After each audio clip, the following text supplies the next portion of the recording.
So tonight we wanted to talk and present to you kind of the parameters of what we're looking at, and then the night is really geared for a response from you, from the neighbors, from the various neighborhoods that surround the campus, but certainly anybody in the city is welcome to have input. First of all, I want to acknowledge Eastern Nazarene College, what an asset it has been to this community for well over 100 years. And this is a very emotional, difficult time to the ENC community. That's right.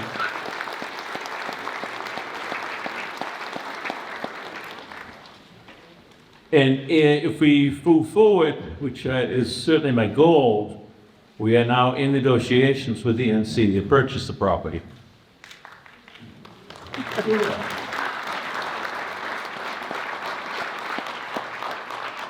And if we are successful in that process, and as we continue to work with you on what we do with the property, I believe we'll acknowledge the history of that site in some memorial on site, because I think it's very important to do so, all the contributions that were made.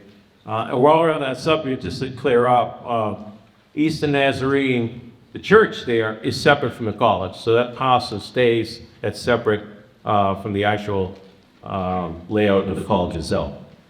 So I just want to make that clear right up front. There's really two things that is driving me to move forward on this.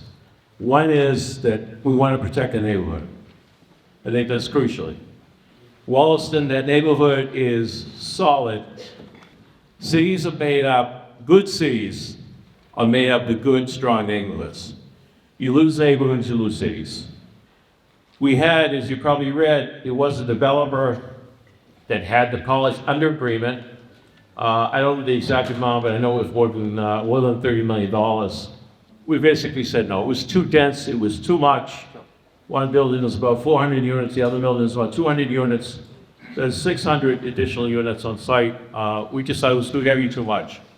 Now the site has some challenges. And tonight's going to be a listening session. We got some booths set up throughout the building, in the gymnasium, and the cafeteria. Some of the sites in floodplain. We've got some flooding issues, I know that, and I know some of the streets here acknowledge that because they've experienced some of those challenges. So the goal would be several things here beyond protecting the asset. I know there'll be a lot of ideas, and that's the point of tonight. I also want to address in a quick way that I know that it's been said out there that the city has too much debt. How are we going to pay for it? We'll be putting together a very responsible plan before the city council. The city council will be the body, after my recommendation, bringing the appropriation, that will vote on this project.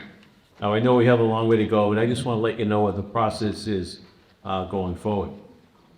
And I can assure you we're in a good financial position. And I want to remind people, because I think it's important to say, our debt's broken down three ways. We talk a lot about it, but I know that people that are working hard every day raising their families don't necessarily pay attention to what I'm saying. But in reality, it's broken in three ways. Every city and town has public employees on the retirement system. The city and towns are responsible to back up the pension system in those towns. It's a separate entity. So there's a state law that by 2039, every retirement system has to be fully funded. Fully funded. We made a decision a few years ago because our financial advisors tell us you have an unfunded liability over here. Because already on the books is an unfunded liability. We're responsible to back up that. Now, every city employee pays into the retirement system. The city matches. I don't want to go too deep into these deals and put you to sleep. But in reality, we had an opportunity. The opportunity was to borrow money at historic low time to solve the issue. So we took what was in the ledger, an unfunded liability, over here, fully funded it, to take that liability away. If we did not do that, the bill from the retirement board each year going forward would be going up by the tens of millions of dollars, which would have an adverse effect in the city services that you depend on. So I'll talk, and I do anybody, all day long, or what a prudent decision that was made for the health of the city. That's number one. Another piece of our debt service relates to the downtown. I heard nothing but complaints from people when I ran for mayor a number of years ago, how bad the downtown was, and those complaints were well-founded. We invested a lot of the money in the downtown in infrastructure. We pay back that debt with the new taxes out of the downtown. So all the improvements you see in the downtown is with federal money, state money, and the debt service paid for the local money we pay comes right out of the taxes in the downtown. That leaves the third category. Third category is this building and the 4 other schools, new schools in the city. Our parks, our seawalls, our roads, our underground infrastructure.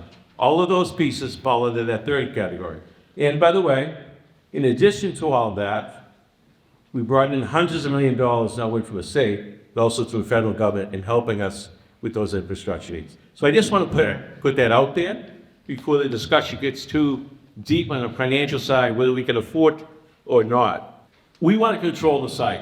I'd hate to have said, let this go and look back 2 or 3 years from now and say, why didn't we do something? Why didn't we create our own destiny on that site? You don't create 20 acres in a built-out urban facility, city anywhere. And this is a great opportunity. Now, I've got some ideas. Each of you probably have some ideas. The point of tonight is to hear your ideas. I'll give you a couple of parameters and thoughts. And I've heard from a lot of people already by email, writing it to people in the street, and even some of you earlier tonight. There's certainly some great assets on that site. And there'll also be challenges on that site, whether environmental or whether they're related with the buildings. For example, some may have asbestos and other materials that would have to be remediated.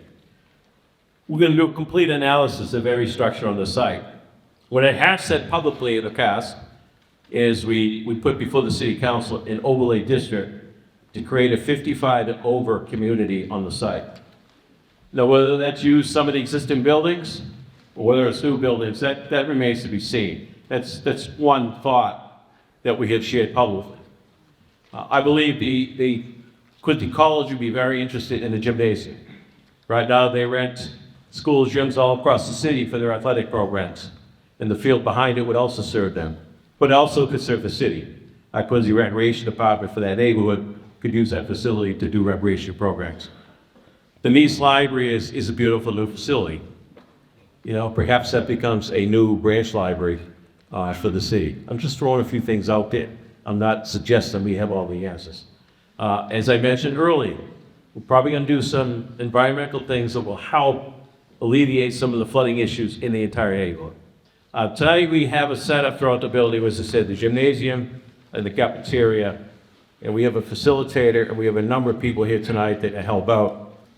We have a lot of staff here, and I want to thank them. There's a lot of city employees here tonight on their own time that are helping us tonight, and I appreciate that very much.